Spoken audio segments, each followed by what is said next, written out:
Naomi did not expect to hear her own name from behind the bedroom door. Marcus. What if Naomi comes back?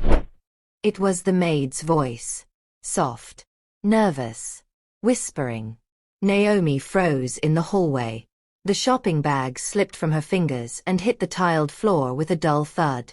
Tomatoes rolled across the corridor, a pack of diapers for the baby tumbled over, and a bottle of cooking oil tipped and spun, humming against the floor.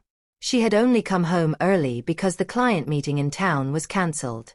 She had smiled in the Uber the whole way back, thinking of surprising her husband with his favorite jollof and grilled fish. She had spent her last energy of the day negotiating with a stubborn supplier, paying bills on her phone, and sorting out a late electricity payment so they would not be disconnected again. Her name came again, the maid's voice trembling. Marcus, please. Then came Marcus's reply, low and husky in a way he had not used with Naomi in months. Relax. Tasha. She won't be back till evening. You know she's always busy. She's the man of the house, remember. Naomi's heart stopped. For a moment, everything went silent inside her. No beating heart, no hiss of the AC, no distant noise from the neighbor's generator.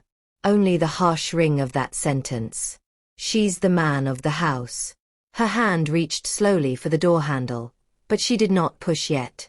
Her palms were sweaty, and her breath came in shallow gasps. She thought maybe she had misheard. Maybe it was a movie playing too loudly. Maybe. Then she heard a sound she could never mistake. The soft, breathy moan of a woman, followed by the creak of the bed she had paid for, in the room she had furnished, inside the house she alone kept running. Something inside Naomi snapped. She pushed the door open. The scene burned into her brain like fire on dry grass.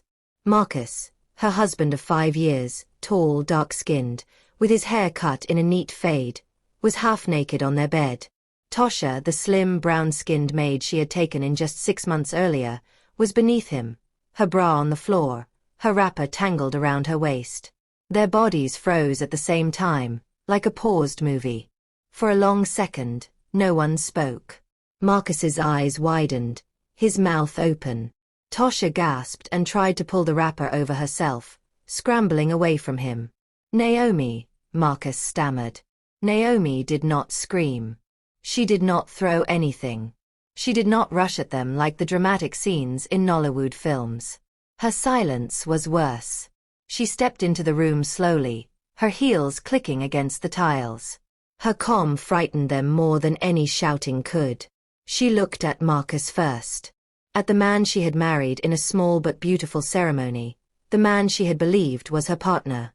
The man whose job kept failing, whose dreams never seemed to materialize, whose rent, food, fuel, school fees, and even haircuts were paid from her own tired, overworked hands. Then she looked at Tasha, the 22-year-old girl with big brown eyes and a shy smile, the girl Naomi had hired from her aunt's church. Naomi had bought her clothes, given her a room, treated her with kindness, and told people, she's not just a maid. She's like my little sister. And here they were. Together. In her bed. Naomi's voice, when it came, was flat. Marcus, she said. Get off my maid. The word, my, hit the room like a slap. Marcus scrambled off the bed, grabbing his boxers from the floor. Naomi, it's not what it looks like, he blurted. Naomi let out a short, disbelieving laugh. Really? Because it looks like the husband I feed, shelter and clothe is cheating on me. With the girl I also feed, shelter and clothe. Tasha's eyes filled with tears. Auntie Naomi, I'm so sorry. Naomi raised a hand. Don't call me auntie. The girl swallowed her words. Naomi stepped closer, looking around the room. She noticed the AC humming. She had paid the last light bill yesterday. She saw the fresh curtains she had bought last month after a promotion at work. She noticed the watch on Marcus's wrist, the one she had gifted him on their anniversary, glittering against his trembling hand. Naomi, please, Marcus said, moving toward her. Let me explain. Explain what? She asked quietly. How long? In my house, Marcus. He hesitated. That hesitation was an answer. Something sharp lit up in Naomi's eyes. How long? She repeated. Marcus looked down. 3 months. Naomi blinked slowly. 3 months. All those nights he had claimed to be too tired. All those evenings he had told her, "Babe, you're stressing me with these bills. You're always talking about money." She stared at him until he shifted uncomfortably. Then she turned to Tasha. "How long?" she asked. Tasha's lips trembled. It started after the power cut one night, Ma. You weren't home. Ogre said he was lonely. I was afraid to say no, Ma. He said he would send me away and tell people I stole." Naomi's jaw clenched. She believed the girl was scared, but she also knew that somewhere in the fear there had been a moment of choice. And each time after that, there had been another choice. "You should have come to me," Naomi said. "You've seen me pay every bill in this house. You think I needed him to keep you here." Tasha lowered her head, tears rolling down her cheeks. Marcus stepped forward again. "We can talk about this like adults," he insisted. "You work too much, Naomi. You're always out, always busy. I've been feeling like a stranger in my own house. Tasha was just here. It was a mistake. Just a small mistake." Naomi laughed again, a bitter sound. "A small mistake," she repeated. "Marcus, you've been eating food bought with my money, sleeping under a roof paid from my sweat, driving a car my salary maintains. And your idea of saying, thank you, is to betray me with the maid I also feed. That is not a small mistake. That is a full-time job." Marcus opened his mouth, then shut it. Naomi stepped back and looked at both of them as if they were strangers who had wandered into her life by accident. Then quietly she said, "Both of you dress up." Marcus frowned. "Naomi, where are you going with this?" Tasha quickly grabbed her clothes, hands shaking. Naomi walked to the wardrobe, opened it, and pulled out a small black suitcase. It was the same one she used for business trips. She placed it on the bed and slowly began to fold some of her clothes into it. Fear flickered in Marcus's eyes. "Naomi, you're not leaving, are you?" She did not answer him. Instead, she went to the drawer, took out a brown envelope, and placed it beside the suitcase. The envelope was thick with papers, photocopies of land documents, receipts, contracts. "Do you know what this is?" she asked Marcus calmly. He frowned. "No. These are the documents for this house," she said. "In case you forgot, I paid the down payment. My name is the only one on them. I also pay the mortgage.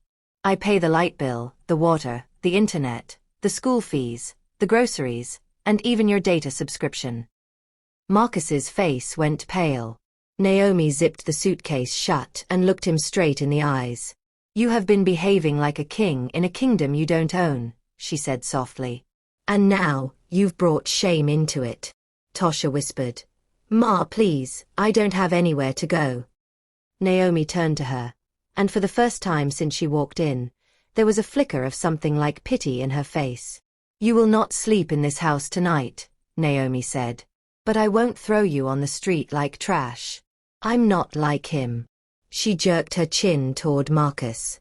"When I am done with what I'm planning, you will understand." Marcus swallowed. "Naomi, what are you planning?" She picked up her phone from the bedside table. The cracked screen lit up, reflecting in her eyes. Her thumb hovered over a name in her contacts list, Auntie Rose, lawyer. Marcus saw it and stepped forward quickly. "Naomi, wait. Don't bring outsiders into this. We can solve it between us. Think of our child." Naomi hesitated at the mention of their 3-year-old son, Jordan, who was at daycare. Pain flashed across her face, but it hardened again. "I am thinking of him," she said quietly. "I'm thinking of the kind of example I'm setting. A mother who pays for everything and accepts disrespect in return." Marcus had no answer. She tapped the screen. The phone began to ring. Each beep felt like a drumbeat of something bigger than just an argument between husband and wife. This was the sound of consequences approaching, slow but sure. Marcus's voice shook now. Naomi, please. Don't do this. Don't ruin us. Naomi looked at him, her eyes cold. I didn't ruin us, she said. You did that with your own hands. The phone clicked as the call connected. Hello, Naomi, came Auntie Rose's firm voice. You don't usually call during work hours. Is everything okay? Naomi took a deep breath, still staring at her trembling husband and the maid clutching her clothes. Auntie, I need your help, Naomi said. I'm ready to make some changes. Big ones. Marcus's eyes widened in horror. Naomi's next words came out slow and clear. I want to know exactly what my rights are, if I decide to send my husband out of the house I've been paying for. The line went silent for a heartbeat. Then Auntie Rose replied, Naomi, start from the beginning. Tell me everything. Naomi's grip tightened on the phone. And for the first time since she opened that bedroom door, she allowed herself to imagine it. Marcus standing outside the gate of the house he took for granted, watching his comfort disappear, realizing too late that the woman he had underestimated was not as powerless as he thought. She took another breath, ready to speak. But before she could say a word, someone knocked loudly on the front door downstairs. All three of them jumped. Marcus frowned. Who's that? Naomi's eyes narrowed. She had not ordered anything. She was not expecting anyone. The knock came again, harder this time. Tasha whispered. Maybe it's the landlord, Ma. Naomi's heart skipped. Only she and the landlord knew the truth about the payments, about who really kept this roof standing. She turned slowly toward the bedroom door, a strange calm settling over her face. Good, she murmured. Let him see this with his own eyes. She stepped out of the room and began to walk toward the stairs, the sound of the knocking echoing through the house, each thud promising that this was only the beginning of Marcus's regret. The knocking continued, loud, urgent, and steady, echoing through the house like a warning drum. Naomi moved down the stairs with a calmness she did not entirely feel.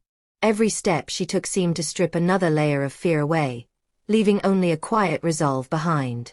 Marcus and Tasha followed several steps behind her, Marcus half-dressed and Tasha clutching her wrapper with trembling fingers. When Naomi reached the door, she paused, inhaled deeply, and opened it. Standing outside was the landlord, Mr. Higgins, a tall African-American man in his late 50s, deep brown skin, a graying beard, and sharp eyes that never missed anything. He always wore neat button-down shirts and slacks, and today was no different. But his expression was unusual, worried, tense. Mrs. Walker, he said, adjusting his glasses. I didn't expect to find you home. Naomi forced a polite smile. Good afternoon, Mr. Higgins. Is everything okay? He stepped inside at her gesture, then glanced up the stairs. Marcus and Tasha froze on the landing. Mr. Higgins's eyebrows rose slightly, but he said nothing. I stopped by because... He cleared his throat and held out a white envelope. This month's payment came in late. I wanted to confirm you sent it personally because the signature on the form looked different. Naomi blinked slowly. Late. She had scheduled every bill on her banking app. Nothing should have been late. A cold feeling crept into her chest. Let me see, she said. She opened the envelope. Inside was a printed confirmation slip and a handwritten signature that unmistakably belonged to Marcus. She stared at it. Not shocked. Not surprised. Just quietly furious. Marcus's voice floated down the stairs. Naomi, I can explain. She didn't look at him. Mr. Higgins spoke gently, as though sensing tension. Mrs. Walker, I only came to verify. I didn't mean to intrude. It's fine, Naomi said softly. But her silence made Marcus more nervous. He rushed down the staircase, still wearing his wrinkled shirt and half-buttoned pants. Babe, I only used your card because... Naomi's head snapped toward him. My card. Marcus swallowed hard. You left your wallet on the dining table last week. I thought it'd be fine, you know, since we're married. Naomi stared at him as if he was something disgusting stuck to her shoe. And you forged my signature? I didn't forge it, he protested weakly. I just signed for you. So, you committed fraud, with my money, to pay a bill that I already set for automatic debit? Marcus opened his mouth again, but no sound came out. Mr. Higgins's eyes widened slightly. Mrs. Walker, if you need time to sort things out, I can give you a grace period on the next payment. Thank you, Naomi said. But I've already sorted it. Marcus won't be touching any of my finances again. Marcus stiffened. Naomi. She ignored him. Mr. Higgins nodded and headed toward the door. If you need anything, let me know. I'm around. When she shut the door, the house fell into thick silence. Naomi turned, her expression unreadable. How many times? She asked quietly. Marcus blinked. What? How many times have you taken my wallet? How many times have you used my card? His throat bobbed. Naomi. I'm your husband. How many times? He finally whispered. Maybe 3. She closed her eyes for a moment. She already knew the answer. It was more than 3. But she didn't argue. She didn't shout. She didn't cry. She simply walked past him toward the living room. Naomi, he tried again. She stopped walking. Go upstairs, she said without turning. Both of you. Marcus stared at her. For what? Go. Now. Her voice held something final. Something that made even Tasha scramble back up the steps. Marcus hesitated, but when she didn't look back, he followed slowly. Naomi waited until she heard their footsteps fade. She needed a moment alone. A moment to breathe. She sat on the couch, staring at the silent TV screen. Her mind replayed everything. Marcus cheating. Marcus using her card. Marcus forging her signature. Marcus taking advantage of her hard work. Marcus insulting her in bed with another woman. She's the man of the house. How strange that betrayal could have layers. And she had peeled back only the first 2.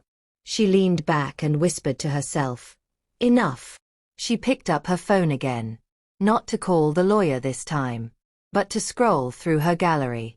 She moved past photos of her son, Jordan. His bright smile warmed her for a second. A reminder of what truly mattered. She kept scrolling until she reached a hidden album titled Receipts. It held screenshots, bank statements, voice notes, Marcus's messages, and records she had been quietly gathering for months, ever since she began sensing something was wrong. She had not intended to use them. Not until now. Upstairs, she heard voices. Marcus talking in low, urgent tones, Tasha crying softly. Naomi stood up. She walked calmly toward the stairs.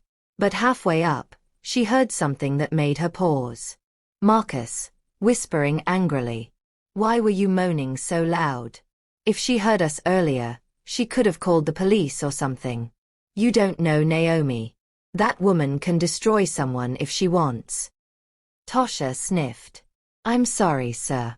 I didn't know she would come back. Marcus sighed. It's okay. She'll cool down. She always does. Naomi won't leave me. She needs me.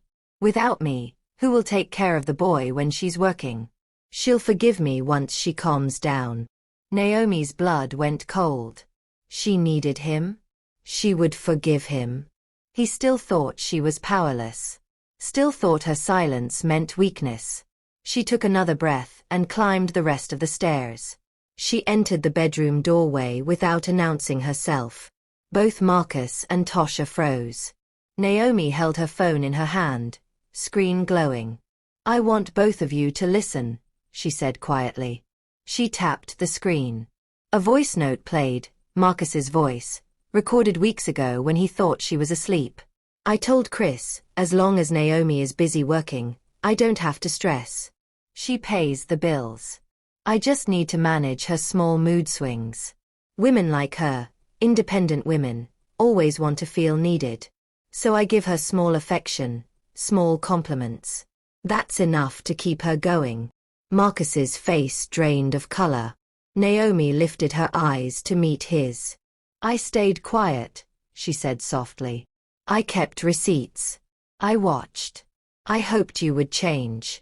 She locked her phone and set it on the table. But now, she swallowed, voice trembling with rage and dignity. Now I see clearly. Marcus stepped forward. Naomi, I didn't mean those things. Don't speak. He stopped. She looked at Tasha. Pack your things. You'll leave today. But not the way you think. She turned back to Marcus. As for you, she said, her voice suddenly ice-cold. You said I wouldn't leave you, that I need you. She stepped closer until they were face to face. You're about to find out just how wrong you are. Marcus blinked hard. Naomi, what are you planning? She smiled faintly. Something unexpected. Marcus exhaled shakily and reached for her arm. Naomi, please. Let's just talk. She pulled her arm away. No. You had your chance. Now it's my turn. And then she said the one sentence that made Marcus's mouth fall open. Tomorrow morning, you're leaving this house. Silence. Horrified silence. Marcus stared at her, stunned. You're joking. No, Naomi said. I'm done joking. His voice cracked. You can't kick me out. I'm your husband. And I'm the owner of this house. Marcus shook his head, eyes glossy with panic. But Naomi had only just begun. Tomorrow was going to be the beginning of a different kind of storm. One Marcus never imagined she had the power to unleash. Marcus stood in the center of the bedroom like a man whose world had just shifted beneath his feet. His mouth opened and closed, but no words came out. Only small, broken sounds that revealed just how unprepared he was for what Naomi had just said.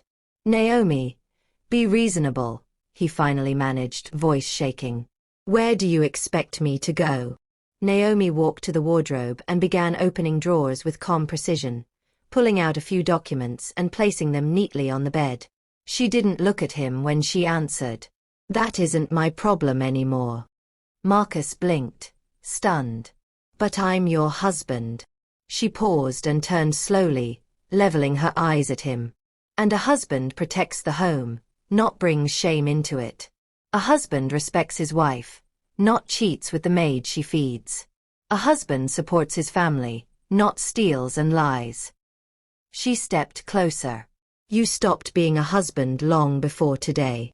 Marcus swallowed hard, but before he could reply, Naomi's phone rang. Auntie Rose, the lawyer.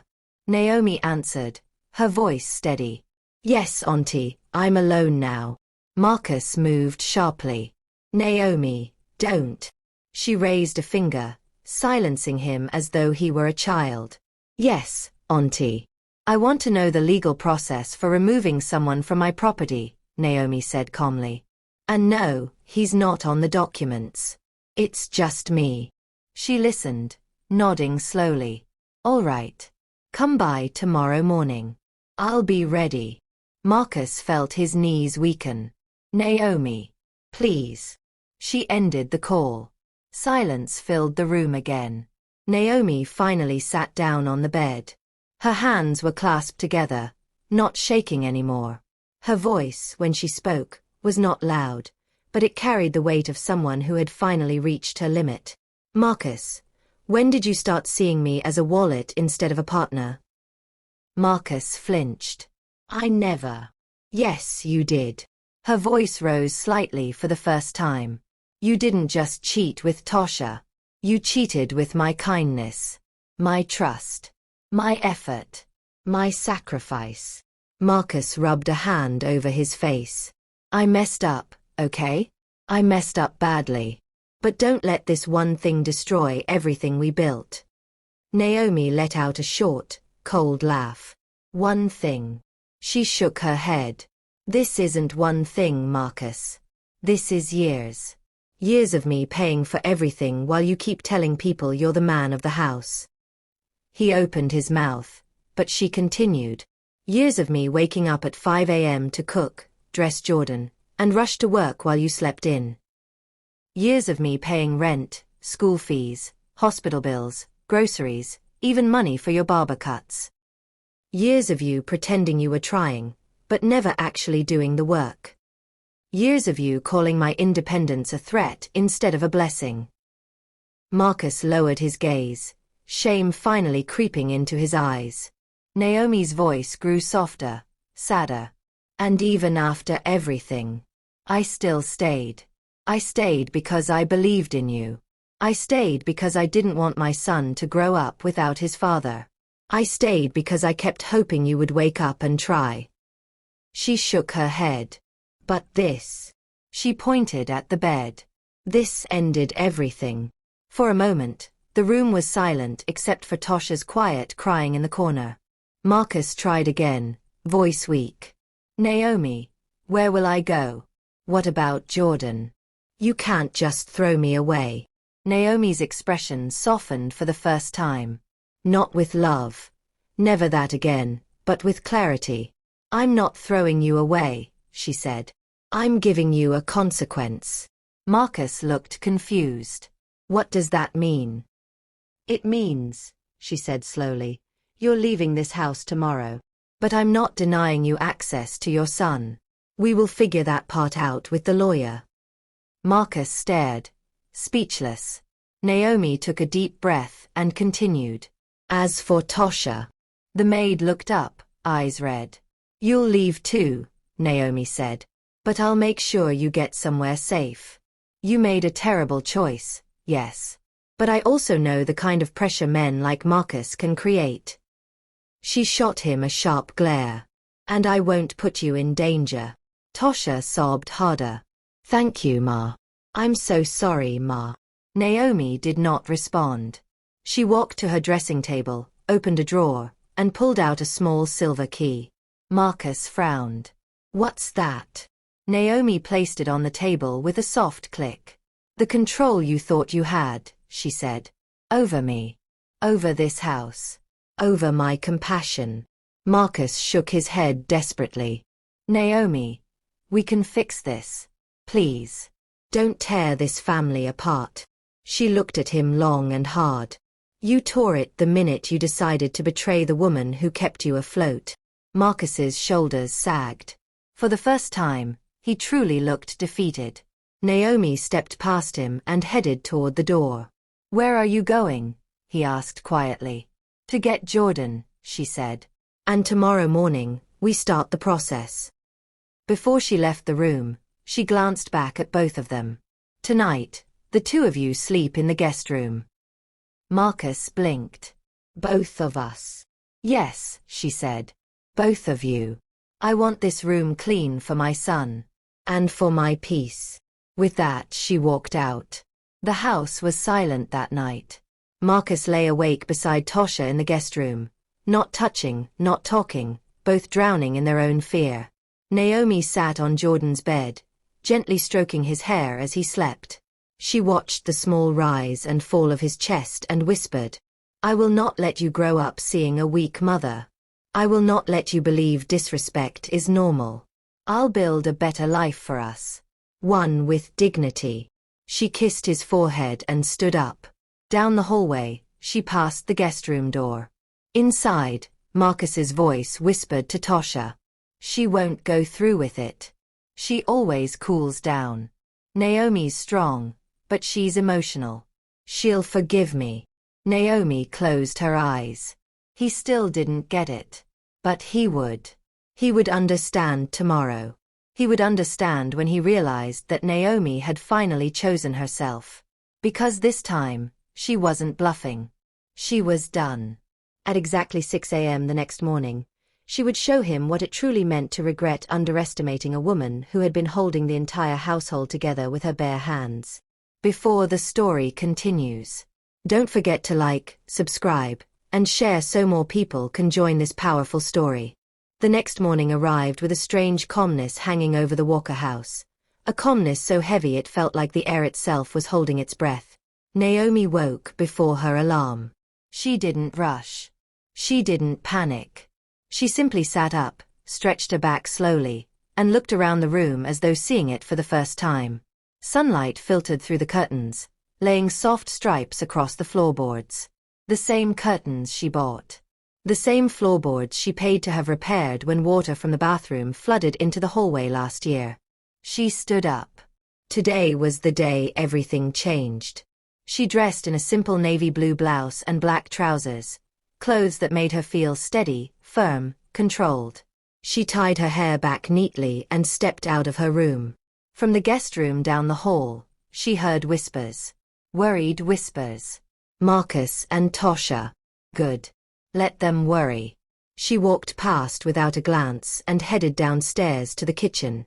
She boiled water, made tea, and sat at the dining table with her notebook open. She wrote down points she wanted to discuss when Auntie Rose arrived. She was calm. Too calm. At 7:10 a.m., footsteps sounded on the stairs. Marcus appeared first, still wearing the same wrinkled clothes from yesterday. His eyes were puffy, his hair uncombed. Behind him trailed Tasha, nervous and quiet, clutching a duffel bag. When Marcus saw Naomi seated at the dining table, he hesitated. Naomi, can we talk?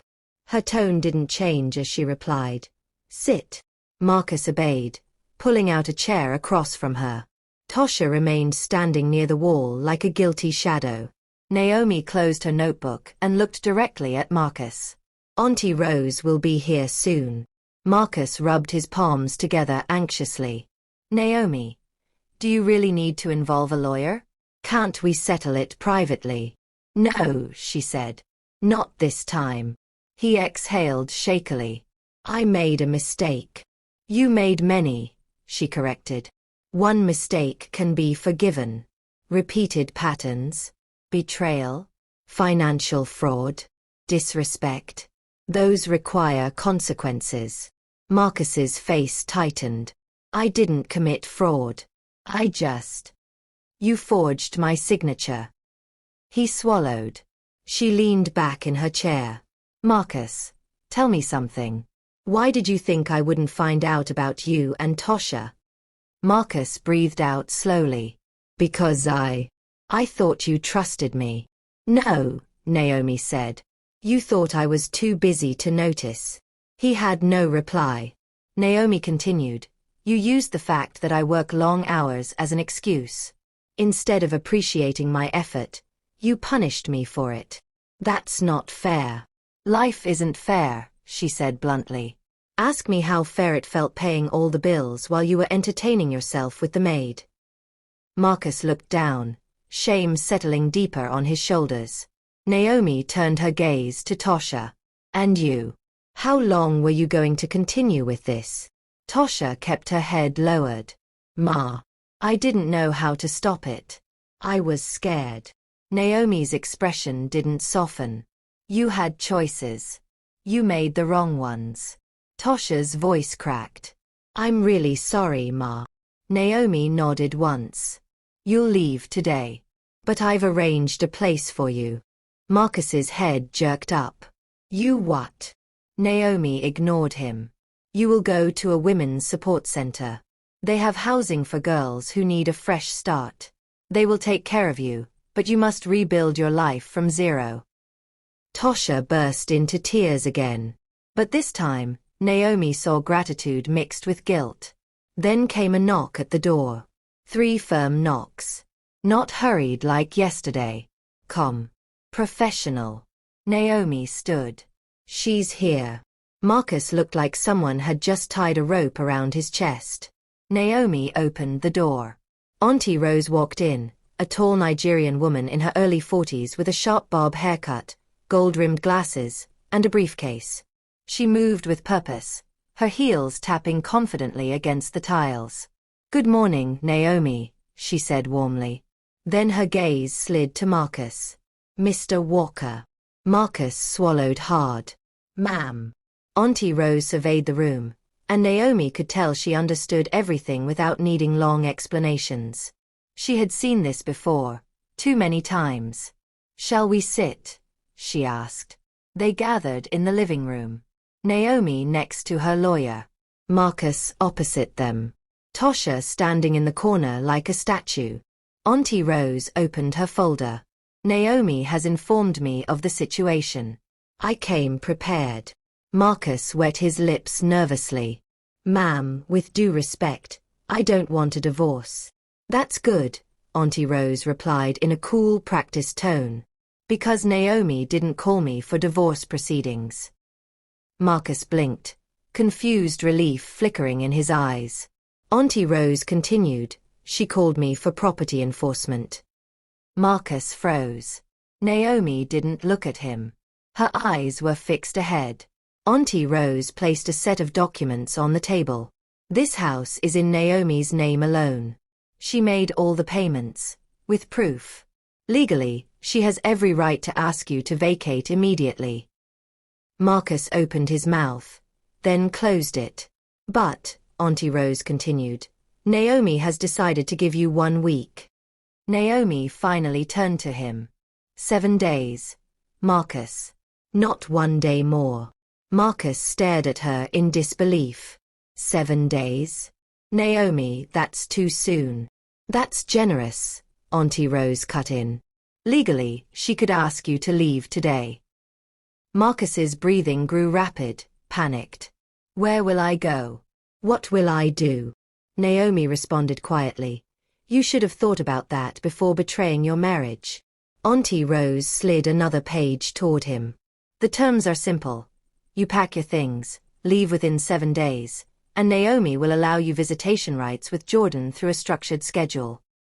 Marcus shook his head helplessly. "Naomi, this isn't right." "It's justice," she said. He clenched his jaw. "You're breaking our family." Naomi's voice was steady. "You broke it.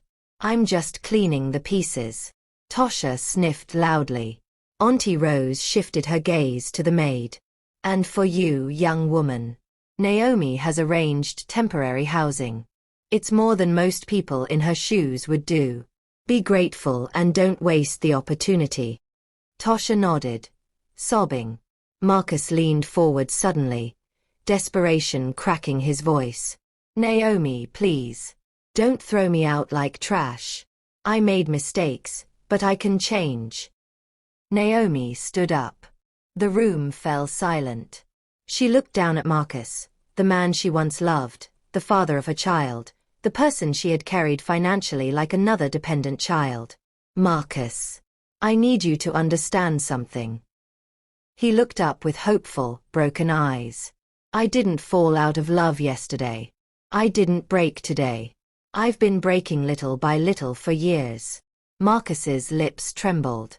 "And yesterday was simply the final piece." He bowed his head. Auntie Rose closed the folder. "We're done for now." But she wasn't done. Not even close. Naomi turned to Marcus one last time. "You have 7 days. Use them wisely." She walked upstairs to get Jordan ready for school, leaving Marcus on the couch, silent, stunned, and finally beginning to understand what regret truly felt like. For the next 3 days, the entire atmosphere in the Walker household shifted. It was not noisy. It was not chaotic. In fact, it was frighteningly silent, like the quiet before a storm that no one could predict. Marcus tried everything. He cooked. He cleaned. He followed Naomi around the house like a nervous shadow. He volunteered to take Jordan to daycare every morning and bring him back every evening. But none of it worked. Because Naomi had finally seen the truth. All these efforts only came after exposure. Not out of love. Out of fear. She refused to let guilt soften her. She refused to let history weaken her resolve. On the morning of the 4th day, Naomi walked downstairs to find Marcus in the living room, folding laundry. He looked up quickly, his eyes tired. "Good morning," he said quietly, as though unsure if he was allowed to speak. Naomi nodded once. "Morning." He swallowed. "Naomi, I've been thinking. Maybe we should go to counseling." You know, for Jordan's sake. For us. Naomi's steps slowed, but only slightly. For Jordan? She asked. Or for the roof over your head? The question landed like a heavy stone. Marcus opened his mouth but no words came out. Naomi walked past him toward the kitchen.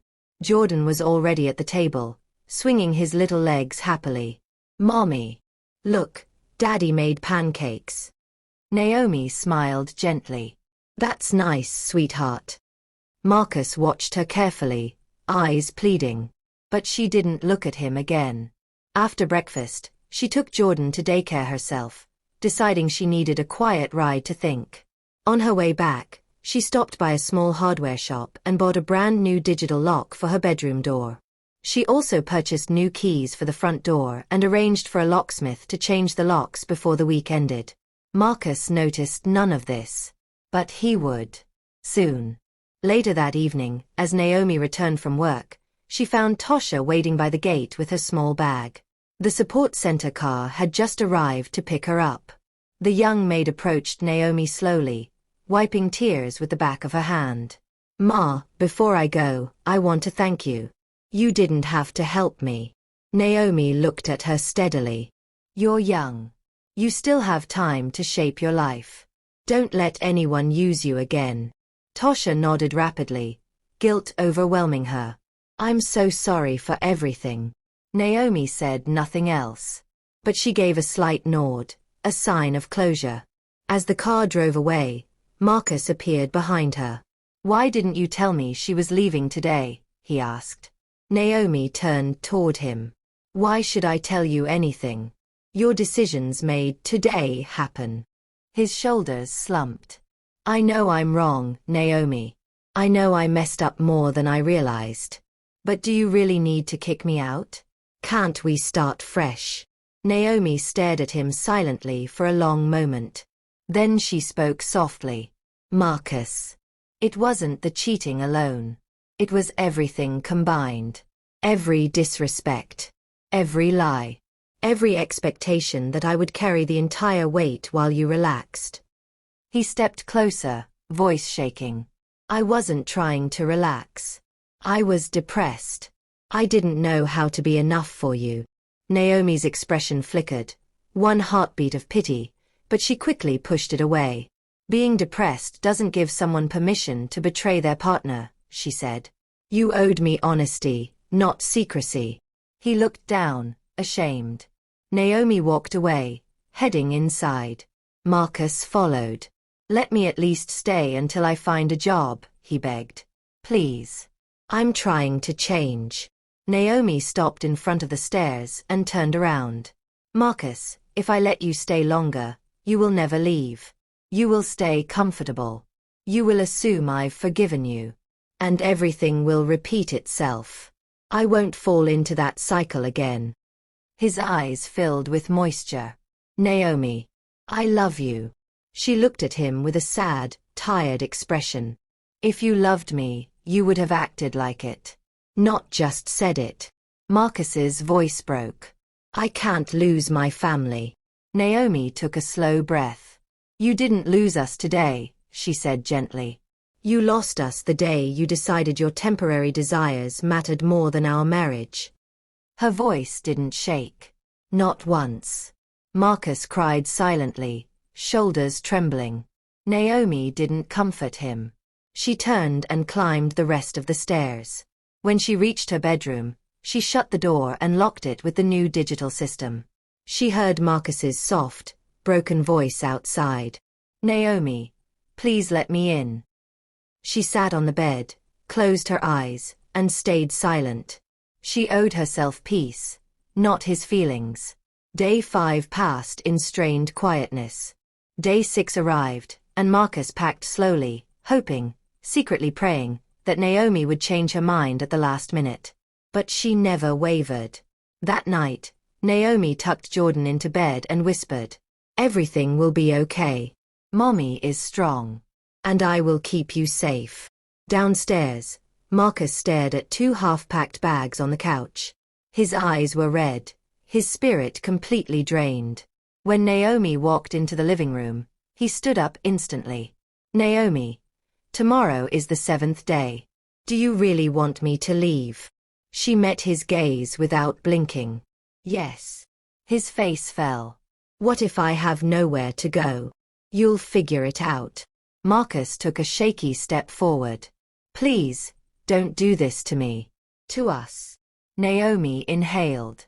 Joshua chapter 24, verse 15, she said simply. Marcus blinked in confusion. What? She repeated quietly. Choose for yourself this day whom you will serve. Then she added. And you chose. Marcus's knees weakened, and he sank slowly onto the couch, head in his hands. Naomi watched him for a moment. There was no satisfaction in her eyes. No revenge. Only disappointment. Only resolve. She spoke one final time before heading back upstairs. Tomorrow morning, I will ask you one last question. Your answer will determine everything. Marcus looked up urgently. What question? You'll hear it when the sun rises. She walked away, leaving him alone with his regret. Marcus barely slept that night, while Naomi slept soundly for the first time in a long time. Because tomorrow, everything would finally fall into place. Marcus barely closed his eyes the entire night. Every creak of the house, every hum of the fridge, every distant bark of a dog outside made him flinch.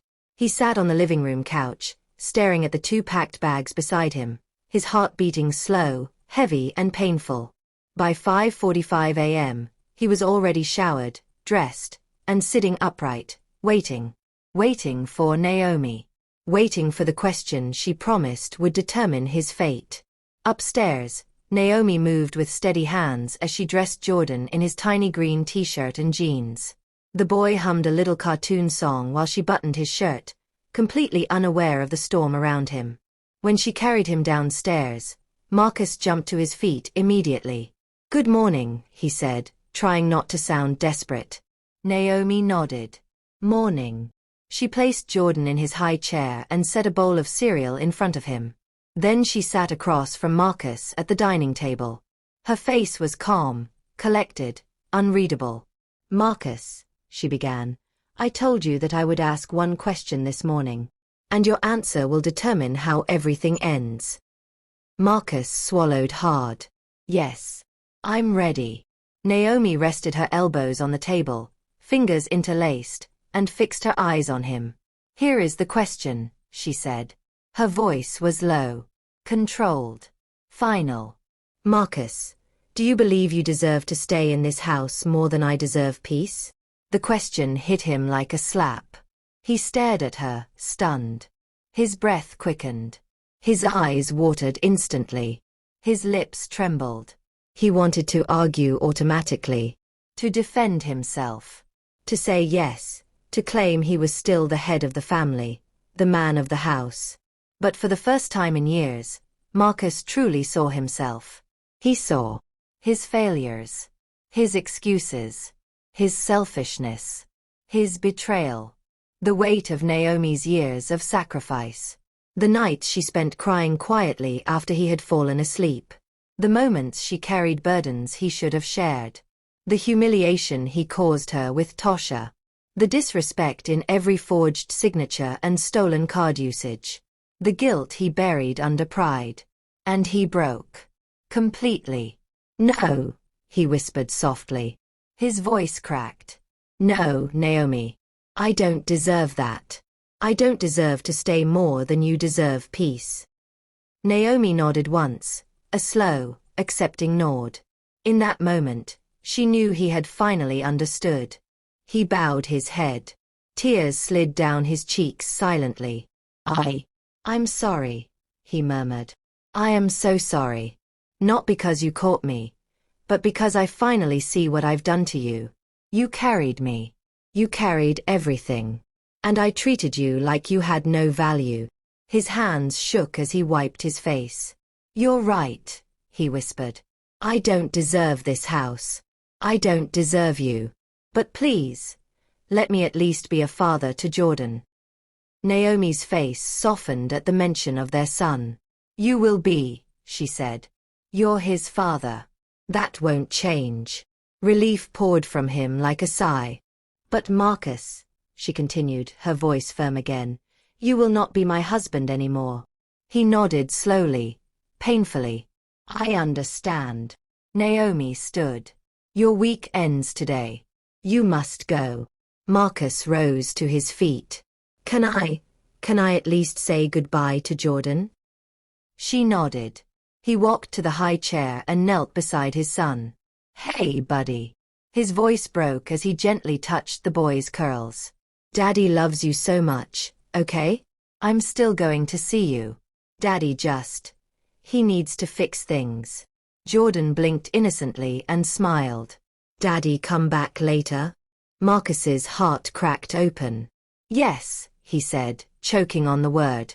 Daddy will come back later. He kissed Jordan's forehead gently. Naomi stepped back to give them a moment. Then, Marcus stood. He wiped his tears again, picked up his 2 bags, and walked toward the door. Halfway there, he stopped and turned around. Naomi, he whispered. She looked at him steadily. He forced a small, painful smile. Thank you for finally choosing yourself. Naomi didn't speak. But she nodded again, softly. Then she walked to the door, opened it, and stepped aside. Marcus stepped out. For the first time in years, he left the house with no pride, no excuses, no false confidence. Only truth. Only consequence. Only regret. Naomi closed the door behind him. She leaned against it with a deep, shaky exhale. For the first time since she married Marcus, she felt light. Not happy. Not victorious. Just free. She walked into the living room, sat on the couch, and let the silence settle. The weight that had lived in her chest for years lifted, piece by piece, like stones being removed from her heart. Jordan toddled over to her with his cereal bowl. Mommy, Daddy go work. Naomi gently pulled him onto her lap. Daddy is going to make better choices, she said softly. Jordan didn't understand, but he smiled anyway. Naomi kissed his cheek. Then she whispered to herself, I will never lose myself again. Never. She picked up her phone. There was a message from Auntie Rose. Stand strong. This is the beginning of your healing. Naomi breathed deeply. Healing. That was exactly what was starting today. And she wasn't afraid. Not anymore. Naomi expected the house to feel empty after Marcus left. Instead, it felt peaceful. The kind of peace she hadn't tasted in years. Soft, quiet, steady, and strangely unfamiliar. The quiet wasn't heavy or suffocating. It was cleansing, like the morning after a long rainstorm where everything smells new. For the first 2 days after Marcus moved out, Naomi focused on Jordan, her work, and maintaining a sense of normalcy. She picked up her living room. She reorganized her bedroom. She scrubbed the house thoroughly, not just to clean, but to remove the emotional residue of everything that had happened. But on the evening of the 3rd day, something unexpected happened. Naomi was in the kitchen preparing dinner when her phone buzzed. A strange number. She wiped her hands and answered. Hello. A young woman's voice. Shaky. Nervous. Ma, it's me. Tasha. Naomi stood straighter. Tasha, are you okay? Tasha sniffed on the other end. I'm fine, Ma.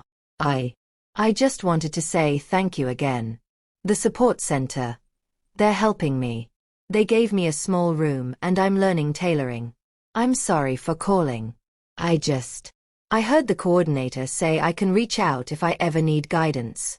And I don't know anyone here. Naomi exhaled slowly. It's all right. You can talk. You're very kind, Tasha whispered. After everything I did, you still helped me. I will never forget it. Naomi leaned against the counter, staring at the window where the city lights flickered softly. Tasha, you made a mistake. A terrible one. But you're correcting it. That matters too. There was silence. Then Tasha said something Naomi didn't expect. Ogre Marcus came to the center looking for me. Naomi's eyes widened. He what? Yes, Ma. Tasha's voice trembled. He said he wanted to talk to me. He said he wanted to check if I needed anything, but the staff didn't let him in. Naomi felt a sharp tension run through her. Did he threaten you? No, Ma. But he looked lost. Really lost. He apologized to me. For everything. For dragging me into something sinful. For putting me in danger. For using me. I didn't know what to say. Naomi closed her eyes. Marcus. Still holding on to broken pieces instead of building something new. Tasha continued. Ma, I know he hurt you. I know he failed you. But he's really trying now. The counselor here said he wants to join the men's accountability group and get therapy. Naomi opened her eyes. That part surprised her. Therapy? She asked. Yes, Ma. He said he wants to become a better man. Even if you never take him back. Naomi rested a hand on the wall. Something inside her softened, not toward Marcus, but toward the idea that maybe, just maybe, he would not repeat this cycle with another woman. Maybe he would grow. Maybe Jordan's father wouldn't remain stuck in failure forever. Thank you for telling me, Naomi said quietly. I'm glad you're safe. Focus on your training. Build your future. Yes, Ma. Thank you, Ma. God bless you. The call ended. Naomi stood there for a moment in silence. Processing. Breathing. Letting the weight settle. She didn't want Marcus back. Not romantically. Not emotionally. She had found herself again. But hearing that he was trying to change brought a strange sense of closure. Something inside her whispered. Good. He's learning. He needed consequences to wake up. She returned to stirring the pot of stew, but her mind drifted to the past. Back to the early days of her marriage when Marcus used to surprise her with flowers, when he would dance with her in the kitchen for no reason, when he made her believe he had big dreams. What happened to that man? Where did he go? And why had she stayed so long when he disappeared?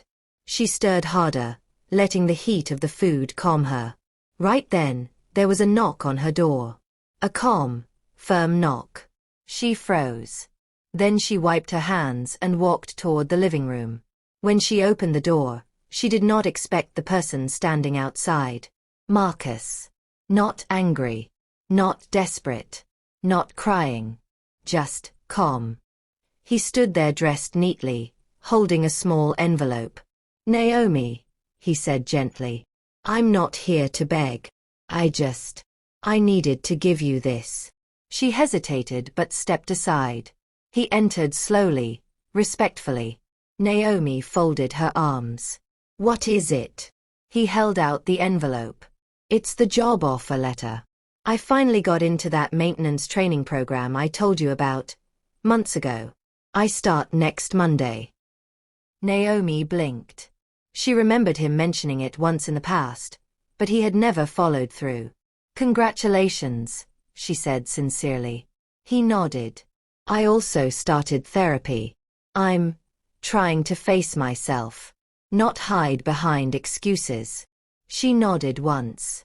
That's good. Marcus took a careful breath. I'm not asking for us to be together again. I know that part of my life is gone. I know I hurt you too deeply for that. But his voice cracked softly, I just want to be a better father to Jordan. And a better man in my own eyes. Naomi did not expect the warmth she felt in her chest. Not love. Not hope for a reunion. But relief. Relief that the chaos she once lived in might not follow her son into adulthood. You're taking the right steps, she said softly. Marcus nodded and looked around the house he once took for granted. I also wanted to thank you, he whispered. For not screaming.